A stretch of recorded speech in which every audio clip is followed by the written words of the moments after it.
wabarakatuh. Perkenalkan, nama saya Isnu Saryuda dengan NPM 202102000087 dari Fakultas Syariah dengan prodi Hukum Tata Negara kelas I. Di sini saya akan menjelaskan yaitu mengenai sosiologi politik. Sosiologi politik itu berasal dari dua kata, yaitu sosiologi dan politik. Sosiologi adalah suatu bidang ilmu yang mempelajari tentang teori lama. Yang kedua yaitu tentang politik. Politik itu merupakan suatu ilmu yang mempelajari tentang teori yang terjadi pada saat ini. Jadi dapat dikatakan bahwasanya sosiologi politik ini merupakan suatu bidang ilmu yang mempelajari tentang kekuasaan di dalam masyarakat.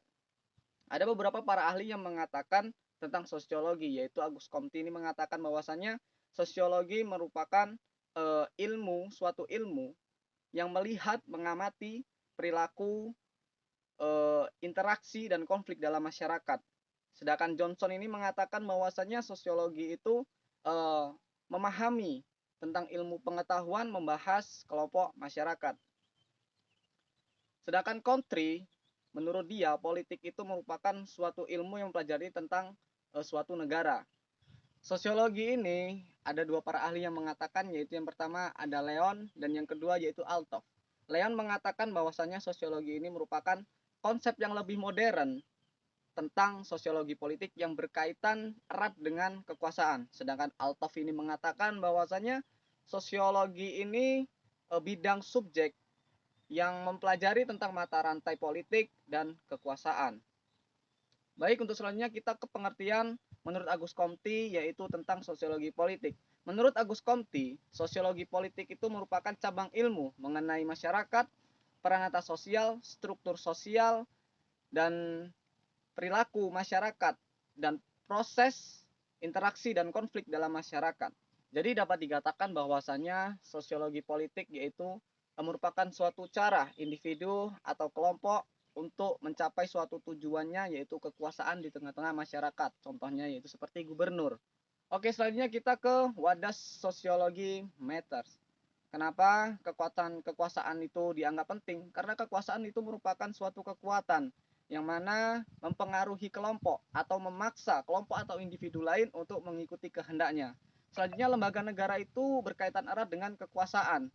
Dan selanjutnya, dilihat dari kacamata sosiologi, kekuasaan itu yang pertama yaitu saat ini masyarakat itu merupakan suatu institusi negara yang identik dengan kekuasaan, dan yang kedua yaitu penggunaan politik itu sangat berkaitan dengan masyarakat atau sosial.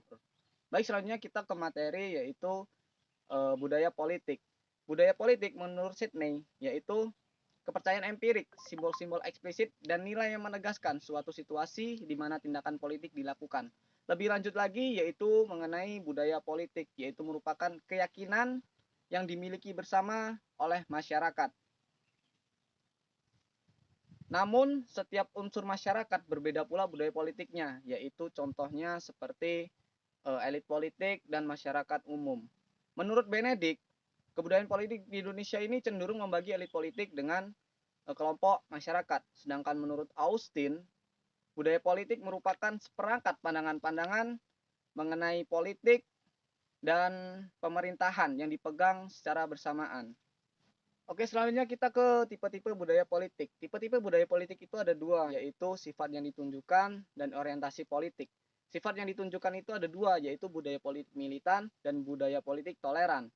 Budaya politik militan merupakan budaya politik di mana perbedaan tidak dipandang secara alternatif yang baik, tetapi dipandang usaha jahat, dan apabila terjadinya krisis, maka yang dicari adalah kambing hitamnya, bukan disebabkan oleh peraturan yang salah dan masalah yang selalu sensitif dan membakar emosi. Selanjutnya yaitu budaya politik toleran. Dalam hal ini, mental absolut dan akomodatif. Selanjutnya yaitu orientasi politik, itu ada tiga, yaitu budaya politik parkial, budaya politik kaula, dan budaya politik partisifan. Oke, selanjutnya kita ke materi kajian sosiologi politik. Kajian sosiologi politik itu fokus pada satu kajian, yaitu pada masyarakat, negara, dan kekuasaan. Sedangkan fokus hubungan lembaga politik dengan masyarakat, yaitu seperti sosialisasi politik, partisipasi politik, komunikasi politik, konflik dan demokrasi, dan hubungan lembaga politik dengan masyarakat, dan proses politik secara bersamaan, contohnya seperti budaya politik dan civil society.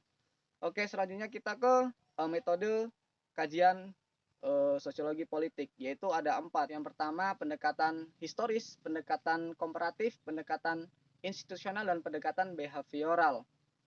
Pendekatan historis adalah pendekatan yang melihat peristiwa, baik yang bersifat kontekstual maupun temporal. Yang kedua yaitu pendekatan komparatif. Pendekatan komparatif adalah pendekatan yang menyajikan data-data perbandingan. Yang ketiga yaitu pendekatan institusional.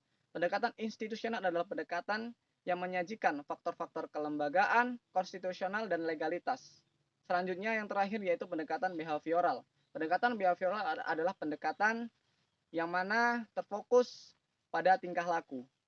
Baik, selanjutnya kita ke materi konsep-konsep sosiologi politik. Di antaranya adalah masyarakat, negara, kekuasaan, stratifikasi sosial, perubahan sosial, sosialisasi politik, partisipasi politik, komunikasi politik, partai politik, konflik politik, civil society, dan demokrasi.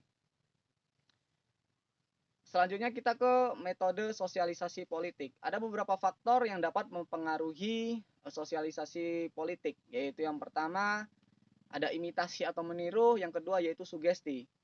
Imitasi atau meniru ini dampak positifnya yaitu dapat membuat seseorang untuk mematuhi norma dan nilai yang berlaku. Contohnya yaitu seperti seseorang yang memberikan contoh bagaimana cara untuk makan yang baik dalam keluarga. Selanjutnya yaitu sugesti. Sugesti ini merupakan suatu anjuran yang dapat melahirkan reaksi langsung tanpa memerlukan pemikiran yang rasional, tetapi dapat diterima dengan emosional. Baik, selanjutnya kita ke materi yang terakhir, yaitu mengenai partisipasi politik.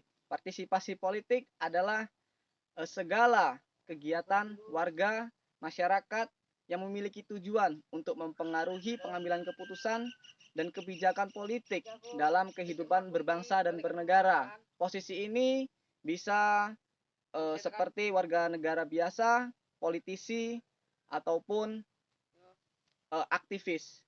Mungkin cukup sekian yang dapat saya sampaikan. Apabila ada salah kata atau kata-kata yang kurang berkenan di hati, saya mohon maaf yang sebesar-besarnya, dan kepada Allah saya mohon ampun.